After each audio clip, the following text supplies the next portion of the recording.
How am I gonna do all of these fuel lines?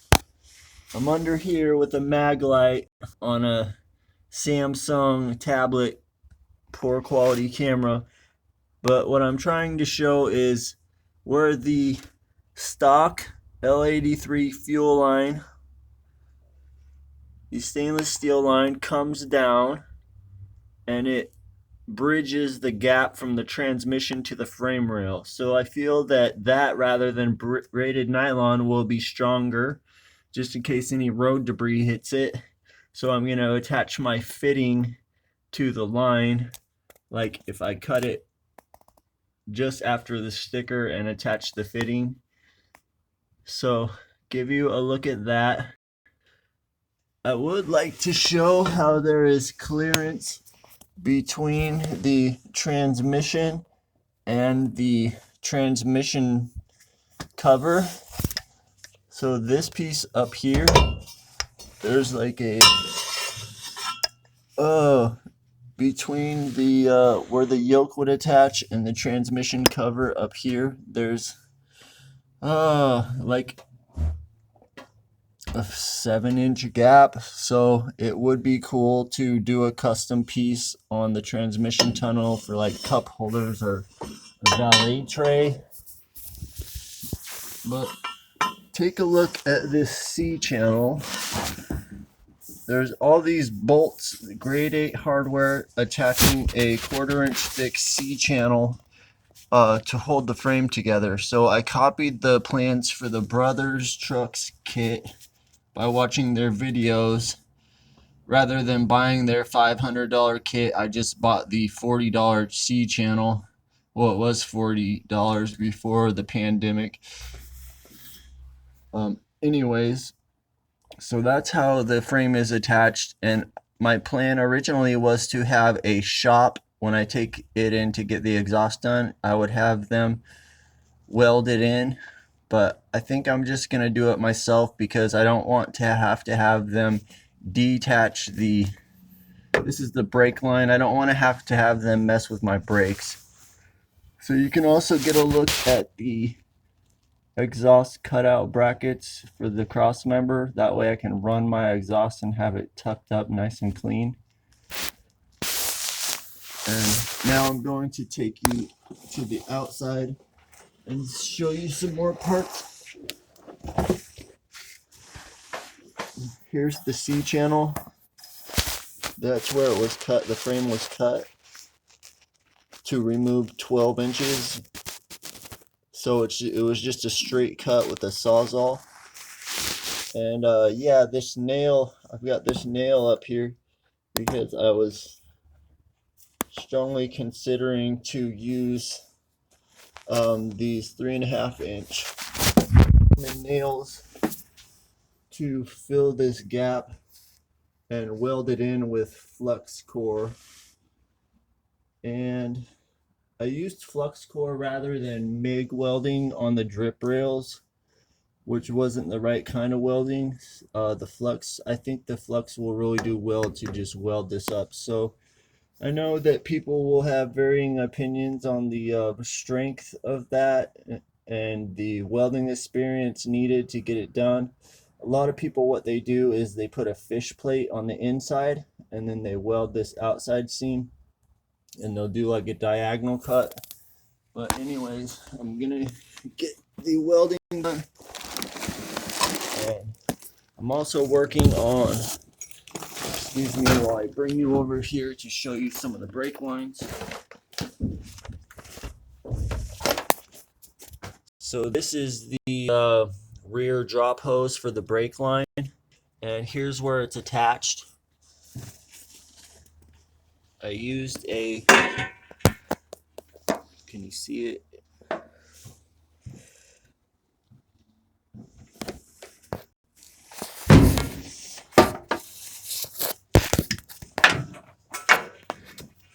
Wow, this is kind of hard to show on video, but I attached it with this little brass fitting.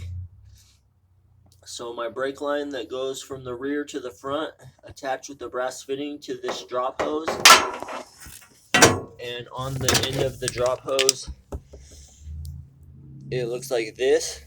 So I need to, because the kit from the inline tube stainless steel brake line kit, it doesn't really match the modified posi unit that I have back there. So I'm going to get some nickel copper and flare my own lines.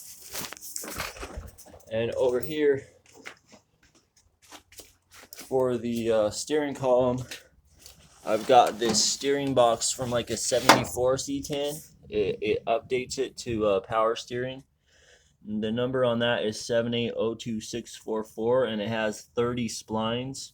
So the 30 spline, it's going to get attached to a U-joint, because if you use U-joints instead of like the original rag joint that it had, what it does is it takes out some of the road vibrations. So to attach to the Flaming River steering column here, which has 36 splines, I'm going to put a U-joint, and then it attaches to a 3/4 inch double D shaft that goes down to the next U-joint, which is 3/4 inch double D, 30 splines.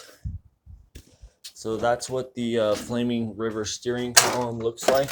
I chose to get the paintable steel version rather than like the chrome or the black powder coat. And the neutral safety switch it's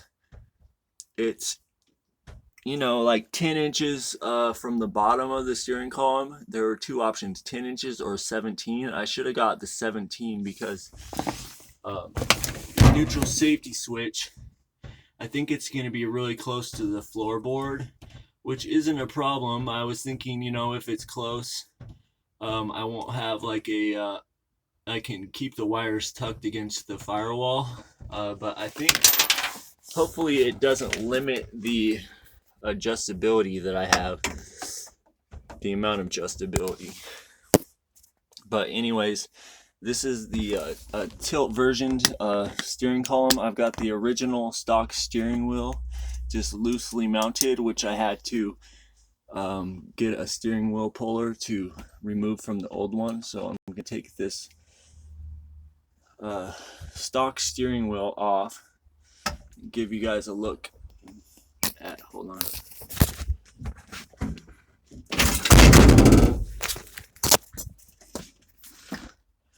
Okay, that didn't go over too well, but you can take a look at this Flaming River steering column componentry.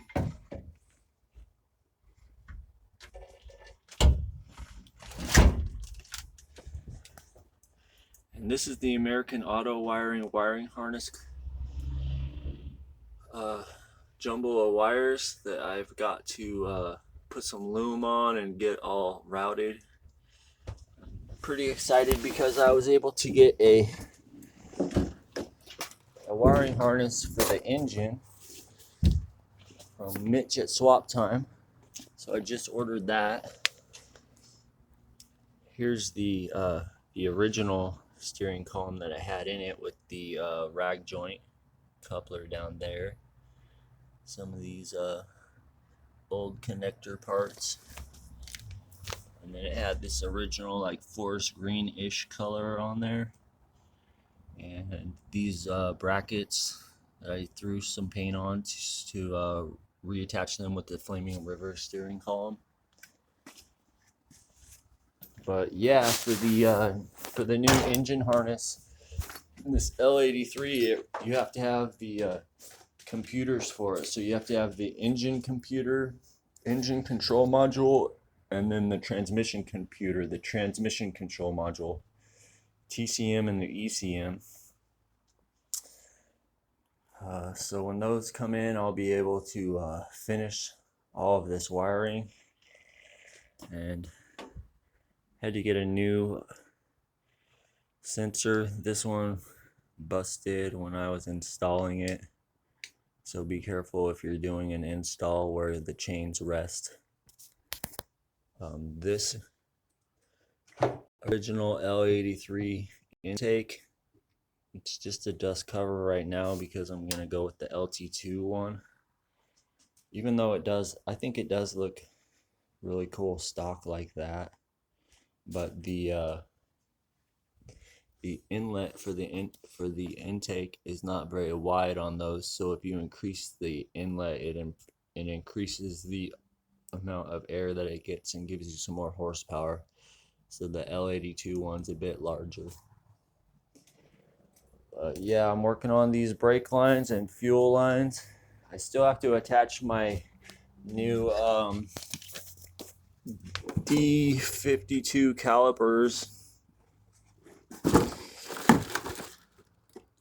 So here's some of the wheel wood parts that I have for the brake lines, for the front ones, as well as the rear ones.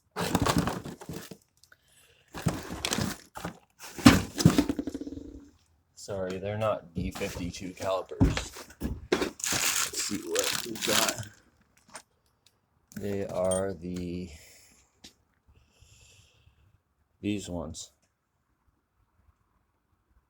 Yeah, they are D52 calipers. So I gotta put these on the front still, because the ones that I put on the front, the D52, they have more than one style. They have like 3 or 4 different styles. So I had to get larger capacity ones that the Willwood Tech recommended. So yeah, guys, sorry about the poor quality of these videos, but I just wanted to give you an update, just kind of an overview of what we got going on.